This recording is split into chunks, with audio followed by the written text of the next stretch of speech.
కోటిలోని DME కార్యాలయం ఎదుట tension వాతావరణం నెలకొంది. బీజేపీ మహిళా మోర్చా రాష్ట్ర అధ్యక్షురాలు శిల్పారెడ్డి ఆధ్వర్యంలో కార్యకర్తలు నిరసనకు దిగారు. ఆశా వర్కర్ల జీతాలు చెల్లించాలని డిమాండ్ చేస్తూ నిరసన వ్యక్తం చేశారు. డీఎంఈ కార్యాలయం ముట్టడికి యత్నించారు. కార్యకర్తలను అడ్డుకునే ప్రయత్నం చేశారు పోలీసులు. ఈ క్రమంలో మహిళా నేతలకు పోలీసులకు మధ్య వాగ్వాదం చోటు చేసుకుంది. ఏదైతే సకాలంలో వాళ్ళకి జీతాలు చెల్లించడం లేదో, అలాగే ఏదైతే ఎలక్షన్స్ టైంలో 9,000 నుంచి 18,000 ఏదైతే మేము శాలరీ హైక్ చేస్తామని చెప్పారో అది ఎన్ని నెలలు దాటినా గానీ ఇంతవరకు దానిపైన ఇంత కూడా దృష్టి చాలించని ప్రభుత్వం మీద మేము ఇక్కడ ధర్నా చేస్తున్నాము. ఎందుకంటే రోజు ఎంతో మందిని సేవ చేసే ఆశా వర్కర్లపై మీకు ఇంత చిన్న చూపు తగదని మేము రాష్ట్ర ప్రభుత్వాన్ని విన్నవించుకుంటున్నాము.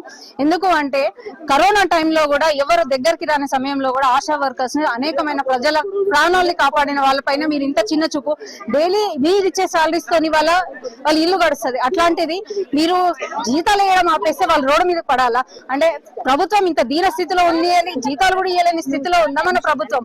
అట్లాంటప్పుడు మేము చేయి చూపించి మేము అది చేస్తాము ఇది చేస్తామని దొంగ హామీగా ఇవ్వడం ఎందుకు? ప్రజల్ని మోసం చేయడం ఎందుకు?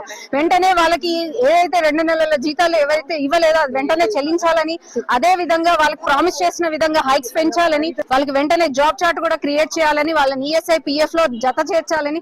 గత ప్రభుత్వం ఏదైతే 50 లక్షల ఇన్సూరెన్స్ వాళ్ళకి చేస్తామని చెప్పిందో అది ఈ ప్రభుత్వం కూడా అదే చెప్పింది. సో అవి కూడా వెంటనే వాళ్ళకి రావాల్సిందిగా మేము భారతీయ జనతా పార్టీ మహిళా మోర్చా నుంచి డిమాండ్ చేస్తున్నాం.